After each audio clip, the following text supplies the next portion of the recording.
Hello everyone and welcome to the channel of KV Teachers Guild.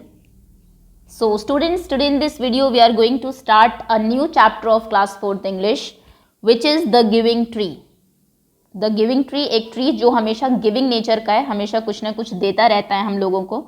बहुत अच्छी story है, कुछ मोरल वैल्यूज भी हैं इसके अंदर और कुछ आपको पता भी लगेगा कि ट्रीज इंपॉर्टेंट क्यों है हमारे लिए. एक स्टोरी के थ्रू बहुत अच्छे से आपको बताया हुआ है. हम रीड करेंगे चैप्टर को, मैं एक्सप्लेन करूंगी आपको.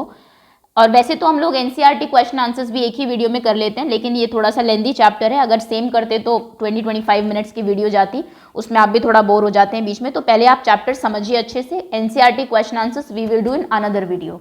और बाकी सीक्वेंस आप जानते हैं. उसके बाद वर्कशीट आएगी आपकी जिसमें हम कुछ केवी की जो वर्कशीट है अपनी उनको डिस्कस करेंगे एंड देन उसके बाद क्विज होगी जो कि जिससे कि आपका टेस्ट होगा चैप्टर का. ओके, तो चलिए विदाउट वेस्टिंग एनी टाइम शुरू करते हैं. नए हैं अगर आप चैनल पर तो वीडियो के नीचे राइट साइड में सब्सक्राइब लिखा होगा, टैप कर दीजिए, बेल आइकन को प्रेस कर लीजिए सो दैट नेक्स्ट टाइम कोई भी वीडियो आपकी क्लास की आए तो आप उसको मिस ना करें. सबसे पहले हिरार्की वे में वर्ड मीनिंग करा देती हूँ. जो कुछ वर्ड मुझे लगते हैं इंपॉर्टेंट है या फिर न्यू हो सकते हैं आपके लिए सबसे पहले, ताकि जब ये चैप्टर में यूज हो तो आपको अच्छे से क्लियर हो सके इनका मीनिंग. सबसे पहला वर्ड है आपका स्विंग. स्विंग मतलब होता है झूलना, जैसे कि the monkey swinging from one branch of the tree, है ना. नेक्स्ट है डिलीशियस. डिलीशियस मतलब बहुत टेस्टी, स्वादिष्ट. शेड. शेड मतलब होता है छाया जो कि ट्रीज आपको देते हैं. सेल. सेल करना, बेचना, इसका ऑपोजिट होता है बाय. ओके. नेक्स्ट है प्लक. प्लक करना मतलब तोड़ना, जैसे आप ट्री से कुछ फ्लावर्स प्लक करते हैं या फिर फ्रूट्स को प्लक करते हैं.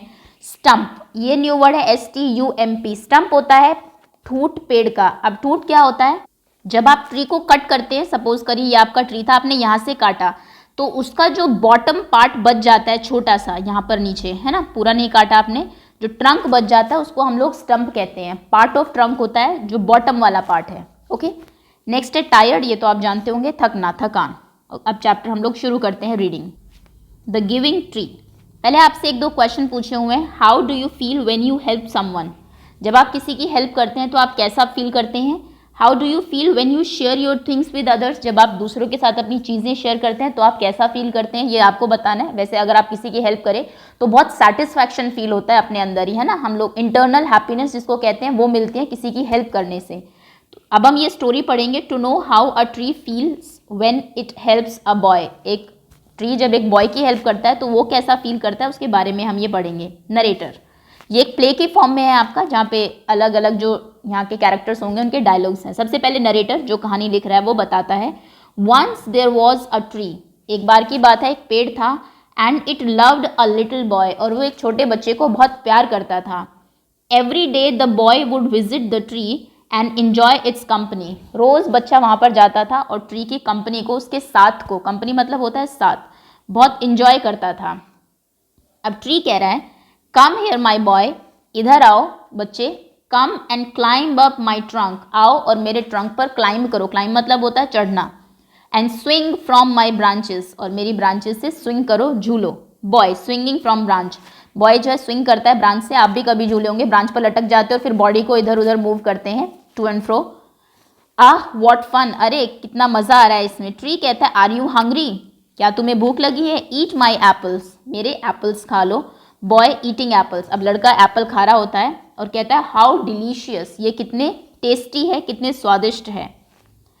नरेटर कहता है when the boy was tired. जब लड़का थक जाता है, he slept under the tree. वो पेड़ के नीचे सो जाता है. The tree was happy to give its shade. Tree अपनी शेड, छाया बच्चे को देकर बहुत खुश होता है. But time went by. लेकिन समय धीरे धीरे पास होता रहता है. And the boy grew older and went away. और बच्चा बड़ा हो जाता है और चला जाता है वहाँ से. ओके. तो ये तो एक फ्रेज हमने देखा. जब बच्चा था तो वो उसके ट्रीज के फ्रूट्स खाता था, क्लाइंब करता था, उसके ऊपर स्विंग करता था और उसकी शेड में सोता था. अब बड़ा हो गया है. चलिए अब सेकेंड सीन देखिए. The tree was often alone. अब ट्री ज़्यादातर अकेला ही रहता है. After some years. कुछ सालों के बाद. One day the boy came to the tree and the tree was very happy. एक दिन जो बॉय, जो कि अब बड़ा हो चुका है, ट्री के पास आता है और ट्री उसको देख के बहुत खुश हो जाता है. ये देखिए यहाँ पे आपको अच्छा ये तो पहली पिक्चर है जब वो क्लाइंब कर रहा है उसके ट्रंक के ऊपर. ट्री कहता है come my boy come and climb up my trunk and swing from my branches. वो छोटे बच्चे की तरह उसको सोचता है और कहता है कि आओ मेरे ट्रंक के ऊपर क्लाइंब करो और मेरी ब्रांचेस से स्विंग करो। तो बॉय कहता है I am too big to climb, मैं बहुत बड़ा हो गया हूँ, बड़े लोग नहीं करते हैं जनरली ब्रांचेस से झूलना, ये बच्चे करते हैं। एंड प्ले, और खेलने और क्लाइंब करने की मेरी उम्र नहीं रही, मैं अब बड़ा हो गया हूँ।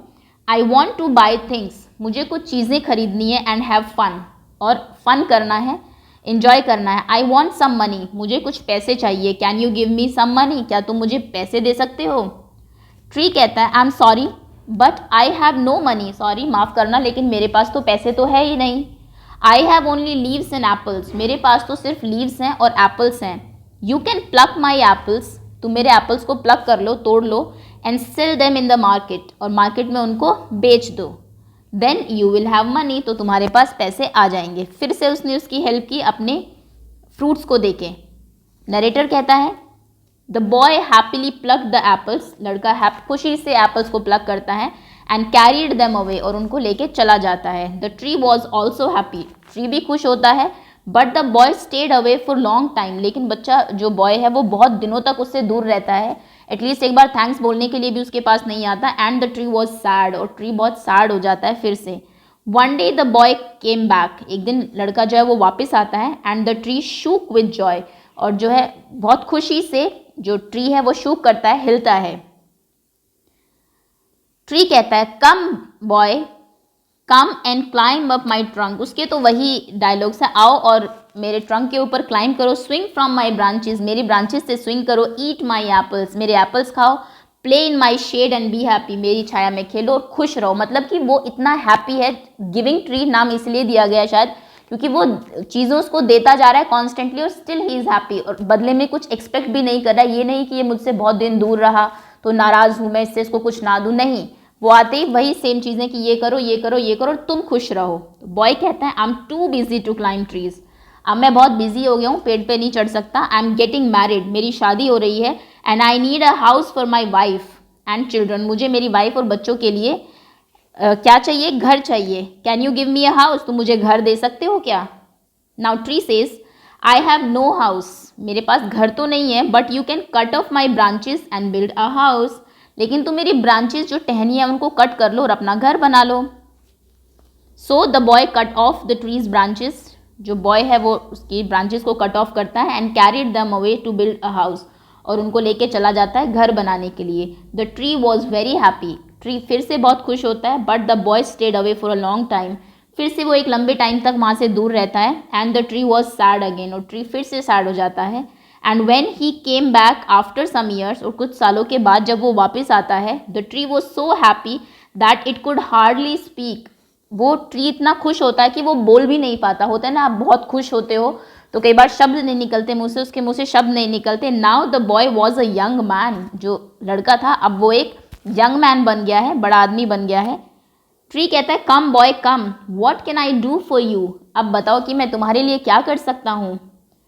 I am going on a business trip, मैं एक बिजनेस ट्रिप पर जा रहा हूँ। I want a boat to take me away, मुझे एक बोट चाहिए जो कि मुझे यहाँ से ले जा सके। Can you give me a boat, क्या तुम मुझे एक बोट दे सकते हो। ट्री कहता है all I have left is a trunk, मेरे पास सिर्फ ट्रंक बचा है। पहले तुम एप्पल्स ले गए, फिर उसने उसकी ब्रांचेस को कट कर दिया, अब सिर्फ ट्रंक बचा है, तना बचा है। Cut down my trunk and make a boat, मेरे ट्रंक को कट कर लो और बोट बना लो। Then you can sail away, उसके बाद तुम सेल कर सकते हो। The young man cut the trunk off the tree and sailed away in a boat, जो लड़का जो कि अब यंग मैन बन चुका है वो कट करता है उसके ट्रंक को और बोट को लेके चला जाता है। सेल करना मतलब होता है नाव चलाना। The tree was left only with a stump, अब ट्री के पास सिर्फ एक स्टंप बचा है। स्टंप जो एक दिखा देती हूँ मैं पिक्चर आपको, ये देखिए जिसके ऊपर ये चढ़ रहा है ना, अगर आपका ट्रंक तो होता है ये पूरा ट्रंक है, लेकिन जो नीचे का पार्ट होगा इतना सिर्फ वो स्टंप होगा। चलिए, and after a long time, उसके बाद बहुत लंबे टाइम के बाद, the young man came back again, वो यंग मैन फिर से वापस आता है। Now he was an old man, अब वो एक बूढ़ा आदमी हो चुका है। But the tree recognized him, recognize करना मतलब होता है पहचानना, लेकिन जो ट्री है वो उसको पहचान लेता है। ट्री कहता है I am sorry friend but I have nothing left to give you, माफ़ करना लेकिन अब मेरे पास तुम्हें देने के लिए कुछ भी नहीं है। क्योंकि उसका नेचर ही ऐसा था, बॉय मैन, यंग मैन, बड़ा लड़का कैसा भी हो, वो हमेशा कुछ ना कुछ ट्री से लेने ही आता था। तो ट्री को लगा अब तो मेरे पास देने के लिए कुछ बचा ही नहीं है। माई एप्पल्स आर गॉन, मेरे एप्पल्स भी चले गए। ओल्ड मैन कहता है my teeth are too weak for apples, होते भी तो मैं खा नहीं सकता था क्योंकि मेरे दांत बहुत कमज़ोर है, एप्पल्स में नहीं खा पाऊंगा। ट्री कहता है माई ब्रांचेज आर गोन, मेरी ब्रांचेस भी चली गई है। You can not swing on them, अब तुम उन पर झूल भी नहीं सकते हो। ओल्ड मैन कहता है I am too old to swing on branches, मैं ब्रांचेस पे स्विंग करने के लिए अब बूढ़ा हो चुका हूँ। My trunk is gone, you can not climb, मेरा ट्रंक भी चला गया, तुम उसके ऊपर क्लाइम भी नहीं कर सकते। तो वो कहता है I am too tired to climb, old man कहता है मैं बहुत थक गया हूँ, क्लाइम कर भी नहीं कर सकता हूँ। Then tree says I am sorry, I wish that, saying, एक सेकंड, साइंग मतलब होता है एक, जब आप एक रिलीफ की जो फीलिंग होती है ना, तो वो थोड़ा सा रिलैक्स हो जाता है और कहता है आई wish that I could give you something, काश कि मैं तुम्हें कुछ दे सकता, but I have nothing left, लेकिन मेरे पास कुछ बचा ही नहीं।